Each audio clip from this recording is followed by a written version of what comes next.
Vous avez certainement déjà entendu le mot saint, ou l'avez chanté au moins 1 à 2 fois dans une église.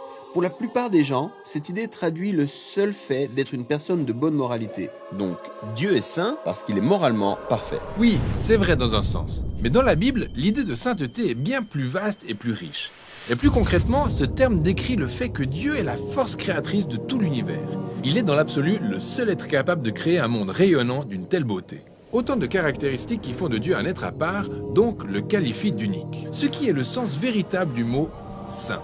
Pour bien comprendre la sainteté de Dieu, on pourrait le comparer au soleil. Le soleil est unique, du moins dans notre système solaire, et en plus d'être très puissant, il est la source de toute forme de vie qu'on peut apprécier sur notre planète. On pourrait donc qualifier le soleil de saint. On peut même pousser la comparaison encore plus loin, en disant que la zone autour du soleil est tout aussi sainte. Ouais, car plus on se rapproche du soleil, plus son intensité se ressent. Exactement. Donc ce concentré de puissance et de bonté qui est source de vie se trouve être tout aussi dangereux. En clair, à vouloir se rapprocher du soleil d'un peu trop près, on finit consumé. Et ce même paradoxe s'applique à la sainteté de Dieu. Car pour celui qui est impur, la présence de Dieu devient dangereuse. Pas parce que sa sainteté est mauvaise, mais bien au contraire, c'est parce que son extrême pureté consume toute impureté. C'est dans l'histoire de Moïse et le buisson ardent qu'on perçoit pour la première fois ce paradoxe sur la sainteté de Dieu.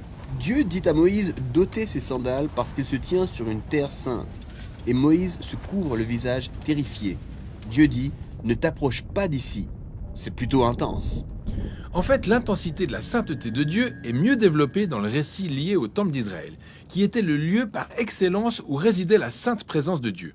Au milieu du temple se trouvait cette salle appelée le lieu très saint, qui était le siège de la présence de Dieu.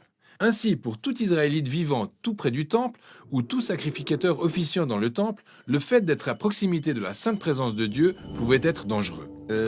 C'est problématique. Comment faire pour éviter ça? Eh bien, la solution donnée par la Bible est qu'il faut se présenter dans un état de pureté.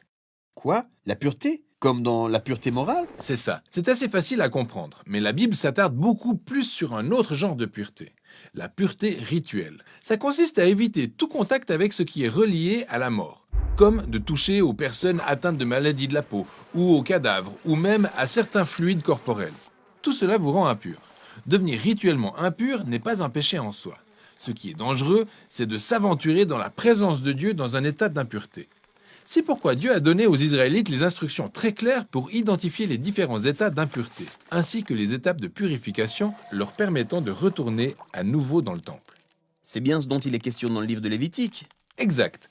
Mais ce n'est pas tout. Ce principe ne cesse de se développer. Beaucoup plus tard, dans les Écritures, on découvre cette histoire super intéressante dans le livre du prophète Ésaïe. Il a cette vision étrange où il se trouve dans le temple, et directement dans la présence de Dieu, ce qui le terrifie complètement. Oui, il connaît les règles. Il n'avait même pas le droit de se trouver là. Alors il craint pour sa vie. Ensuite, il y a cette créature très étrange appelée Séraphin. Pour être étrange, elle est vraiment étrange comme créature. Absolument. Elle vole dans sa direction avec un charbon ardent, puis touche les lèvres d'Ésaïe avec cette braise et dit un truc vraiment bizarre. Ta faute est enlevée et ton péché est expié. Donc, cette braise a en quelque sorte purifié Ésaïe? Oui, c'est étonnant. Parce qu'en principe, quand une personne touche quelque chose d'impur, son impureté lui est transférée. Mais ici, avec cette braise, objet très saint et pur, le principe est inversé. Il touche Ésaïe et lui transfère sa pureté. La sainteté de Dieu ne détruit pas Ésaïe, mais le transforme. Et les implications de cette inversion sont tout simplement énormes. Mais on a un autre exemple, cette fois avec Ézéchiel, un autre prophète. Il a cette vision dans laquelle il se tient debout dans le temple et voit de l'eau ruisseler sur le sol. Puis cette eau se transforme en un courant, qui devient ensuite un grand fleuve qui se répand dans le désert en faisant germer sur son passage toute une haie d'arbres verts avant de se déverser dans la mer morte, pour redonner vie et vigueur à tout ce qui s'y trouve. Ainsi, au lieu de devoir se purifier avant d'aller au temple, ici, c'est la sainteté de Dieu qui jaillit du temple pour purifier et redonner vie aux choses. Mais que signifie tout ceci? On n'en a aucune idée jusqu'à ce qu'on découvre cet homme, Jésus. Il déclare être celui qui accomplit toutes les visions annoncées depuis l'Antiquité. Sauf qu'il le fait d'une manière surprenante. Dans ses déplacements, Jésus touchait les personnes impures comme des lépreux, une femme au saignement chronique et même les morts. Et lorsqu'il les touchait, au lieu de voir leur impureté transférée à Jésus, c'est plutôt la pureté de Jésus qui leur était transférée, guérissant ainsi leur maladie. En fait, Jésus est comme cette sainte braise de la vision d'Ésaïe. Exactement. Et Jésus déclarait être l'incarnation de la sainteté de Dieu et que ses disciples et lui étaient désormais le temple de Dieu. Ainsi, à travers eux, la sainte présence de Dieu se répandait dans le monde, apportant la vie, la guérison et l'espoir. C'est pourquoi Jésus a dit de ses disciples qu'ils avaient des fleuves d'eau vive jaillissant de leur sein. C'est à ce stade de l'histoire que nous nous trouvons à présent. Mais où est-ce que tout ça nous mène?